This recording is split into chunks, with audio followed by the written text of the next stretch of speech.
नमस्कार, मी अश्विनी किचनमध्ये तुमचं स्वागत आहे. आजची आपली रेसिपी आहे झणझणीत अंडा रस्सा. चला मग रेसिपीला सुरुवात करू. एका कढईमध्ये पाणी घ्यायचं, पाण्यामध्ये अंडे टाकायचे, मीठ टाकायचं. अंडे शिजेपर्यंत आपण आता मसाल्याची तयारी करूया. गॅसवरती तवा ठेवायचा, एक मिडियम आकाराचा कांदा कापून घ्यायचा. तो तव्यामध्ये व्यवस्थित परतून घ्यायचा. कांदा परतला की आपण त्याच्यामध्ये खोबरं टाकायचं. ओलं खोबरं आहे. त्यानंतर थोडंसं ते परतून झालं की आपण त्याच्यामध्ये अद्रक आणि लसूण हे टाकून घ्यायचं. अद्रक लसूण टाकल्यावर त्यात थोडंसं तेल टाकायचं.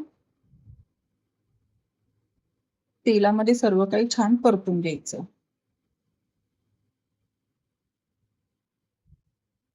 ह्याचा कलर बदलला की ह्याच्यामध्ये आपण टमाटर टाकायचं. तेही छान परतून घ्यायचं. टमाटर नरम होईपर्यंत आपल्याला परतायचं आहे. आता आपला मसाला तयार आहे. मसाला थंड करून घ्यायचा. मग मिक्सरच्या भांड्यात मसाला टाकायचा. त्याच्यात थोडीशी कोथिंबीर टाकायची आणि बारीक वाटण करून घ्यायचं. आपलं वाटण तयार आहे. आता आपण शिजवलेले अंडे सोलून घ्यायचे. अंड्यांना चिरा मारून घ्यायच्या.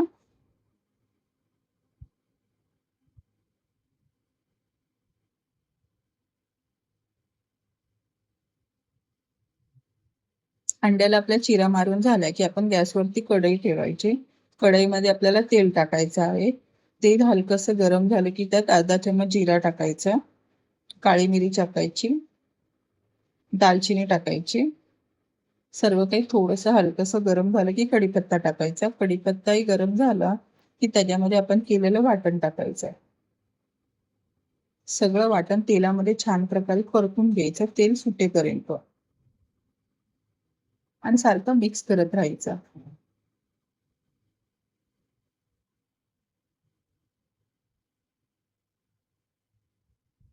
त्यानंतर 2 चमच घरगुती मसाला टाकायचा, अर्धा चमच हळदी टाकायची, धना पावडर अर्धा चमच, जिरा पावडर पाव चमच, काळा मसाला टाकायचा 2 चमच. सर्व काही छान परतून घ्यायचं.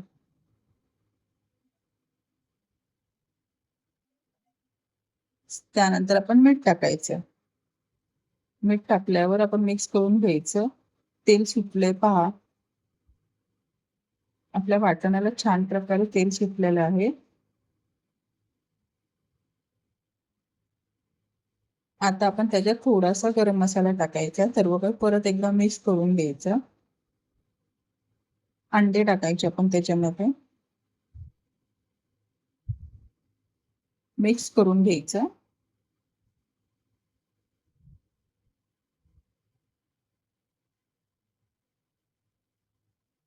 आता आपण गरम पाणी टाकायचं आपल्याला हवं तितके रस्स्यासाठी. सर्व काही मिक्स करून घ्या पाणी टाकल्यानंतर.